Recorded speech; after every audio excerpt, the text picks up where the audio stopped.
내가 밤에 이러한 환상을 보고 있을 때에 인자 같은 이가 오는데 하늘 구름을 타고 와서 옛적부터 계신 분에게로 나아가 그 앞에 섰다. 옛부터 계신 분이 그에게 권세와 영광과 나라를 주셔서 민족과 언어가 다른 무백성이 그를 경배하게 하셨다. 그 권세는 영원한 권세여서 옮겨가지 않을 것이며 그 나라가 멸망하지 않을 것이다. 다니엘서 7장 13에서 14절 말씀. 다니엘서는 크게 1에서 6장, 7에서 12장으로 이루어집니다. 먼저 1에서 6장에는 다니엘과 3명의 친구가 등장합니다. 이들은 바빌로니아로부터 시작하여 페르시아에 이르기까지 계속된 포로 생활 중에서도 하나님을 얼마나 충성스럽게 따랐는지를 보여주었습니다. 그리고 7에서 12장에는 다니엘이 경험한 여러 환상이 등장하는데 이 환상은 아직 이루어지지 않은 상태입니다. 그래서 오늘 우리가 함께 다룰 다니엘서 7장은 다니엘서의 두 번째 단락의 시작에 해당하는 장입니다.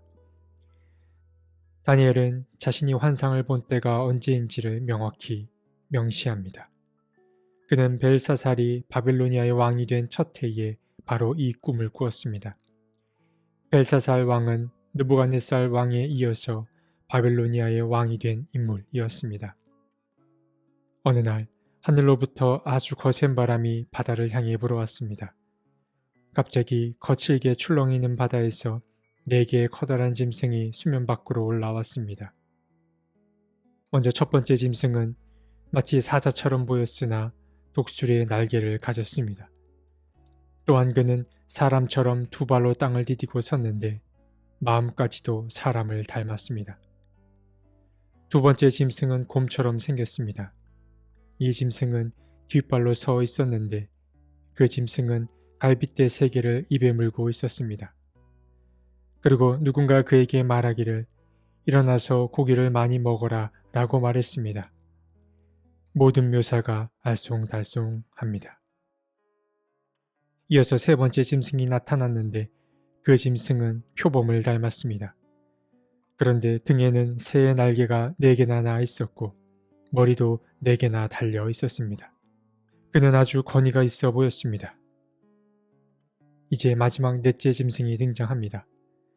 그 짐승은 다른 짐승들과 또 다르게 사납고 무섭게 생겼습니다. 이 짐승은 쇠로 된 큰 이빨을 가졌고 그것으로 먹이를 아주 거칠고 끔찍하게 잡아먹었습니다. 특히 이 네 번째 짐승은 10개의 뿔을 가졌는데 갑자기 다른 작은 뿔 하나가 돋아나더니 10개의 뿔 가운데 3개가 그 뿔에 밀려서 뿌리채 뽑혔습니다. 그런데 더 괴상한 건 새로 돋아난 뿔은 사람의 눈과 같은 그러한 눈을 가지고 있었고 입까지 있어서 거만하게 떠들기까지 했습니다. 이 모든 묘사가 괴상하고 끔찍하며 또한 난해하기까지 합니다. 그런데 다니엘이 본 환상은 여기서 끝이 아닙니다. 그가 이 상황을 계속 바라보던 가운데에 한 옥좌가 등장합니다. 그 옥좌에는 옛적부터 계신 분이 앉으셨는데 옷은 눈같이 희고 머리카락은 양털처럼 깨끗하였습니다. 그리고 그가 앉은 옥좌에는 불꽃이 일고 옥좌의 바퀴에는 불길이 치솟았습니다. 불길이 강물처럼 그에게서 흘러나왔습니다. 그뿐 아니라 그를 수종드는 사람의 수는 수천이고 그를 모시고 서 있는 사람은 수만이었습니다. 그리고 그는 이제 심판하기 위하여 책을 펼쳤습니다. 그때 이 상황을 아는지 모르는지 네 번째 짐승에게 있던 작은 뿔이 크게 떠들었습니다. 아마 그는 거만했기 때문에 이 상황에 개의치 않고 혼자 잘난 맛에 떠들었을 것입니다. 다니엘이 눈을 깜빡이던 찰나에 그 네 번째 짐승은 한순간에 살해당했습니다. 그리고 그 시체는 뭉그러져서 타는 불에 던져졌습니다.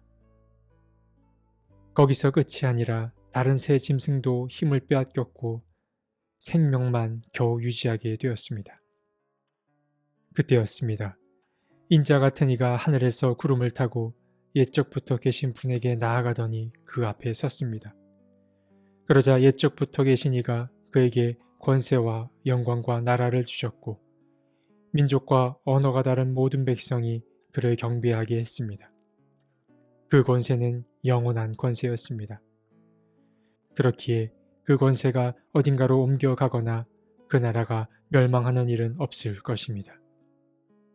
환상인 줄 알면서도 다니엘은 매우 혼란스러웠습니다. 그 환상들이 그를 번민하게 하였고 그로 인해 그는 마음속이 매우 괴로웠습니다. 그래서 그는 거기에 있던 한 천사를 붙들고 요청했습니다. 지금 내 앞에서 일어난 일들이 무엇을 말하는지 그 뜻을 알려달라고 말입니다. 그러자 신기하게도 그 천사는 다니엘의 부탁을 들어주었습니다. 천사는 다니엘이 본 환상을 자세히 설명해 주었습니다. 그가 본 네 짐승은 앞으로 이 땅에서 권세를 잡을 4명의 왕입니다.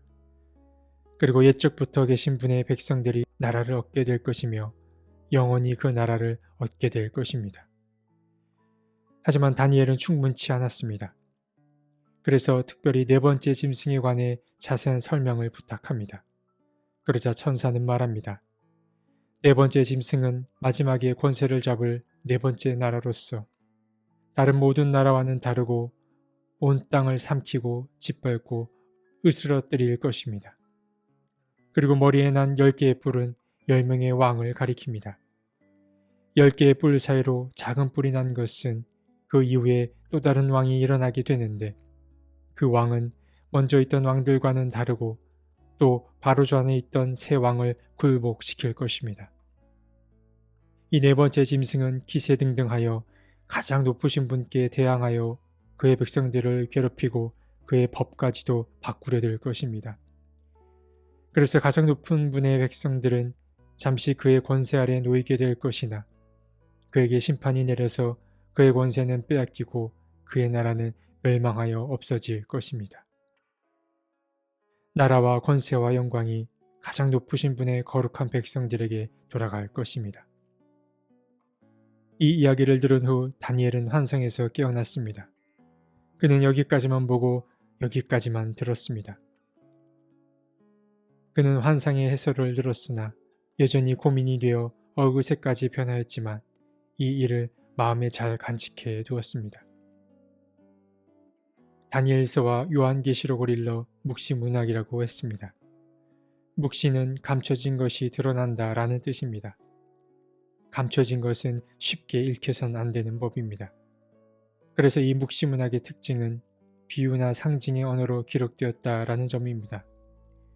오늘 본문에 아주 적나라하게 그 비유나 상징이 등장했습니다.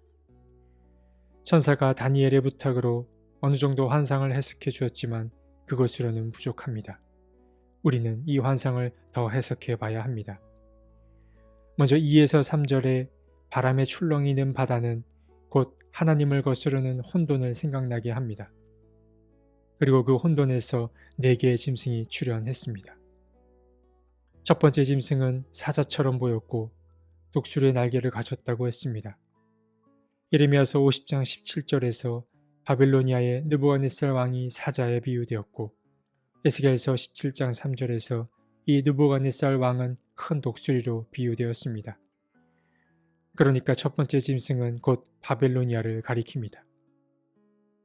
뒤이어 나타나는 짐승들은 특히 먹을 것이 강조되었는데 이 짐승들은 다니엘서 2장 31에서 43절에 나오는 그 나라들과 같은 나라임이 분명합니다.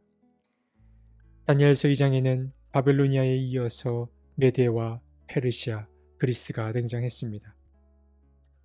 먹기를 탐하는 이 나라들에 대한 표현은 바벨로니아에 이어서 권세를 잡을 나라들을 가리킵니다. 이 나라들 또한 힘이 셀 뿐만 아니라 이들 또한 약한 이들을 착취와 억압으로 다스릴 것입니다. 특히 다니엘은 마지막 4번째로 소개된 나라에 큰 관심을 두고 있었는데 그 나라는 곧 그리스를 가리킵니다. 10개의 뿔은 곧 10명의 왕을 가리킵니다. 그들은 곧 그리스의 셀루시드 왕조의 가문을 일컫습니다. 그리고 11번째 등장한 뿔은 안티오쿠스 4세 에피파네스를 가리킵니다.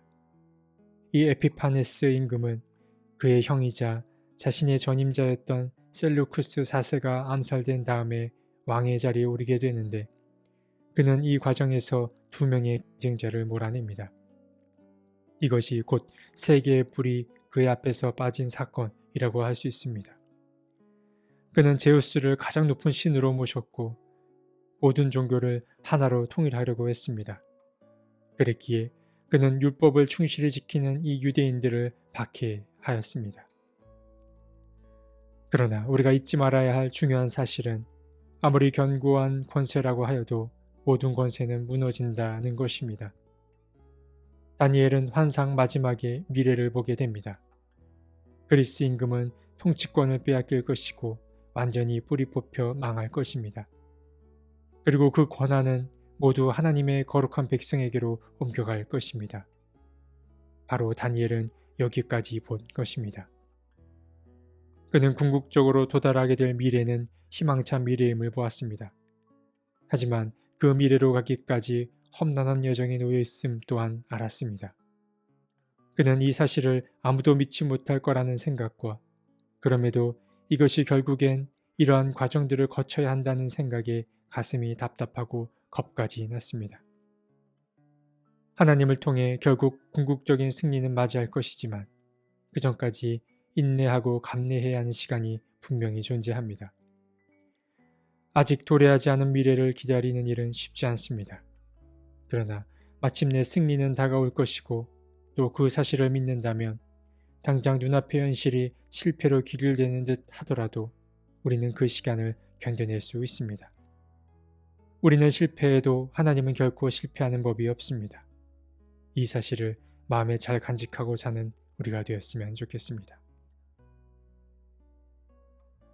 하나님, 우리는 실패해도 하나님은 결국 승리하신다는 사실을 잊지 않게 해 주십시오. 인내하는 마음을 주시고 희망을 놓치지 않게 해 주십시오. 아멘.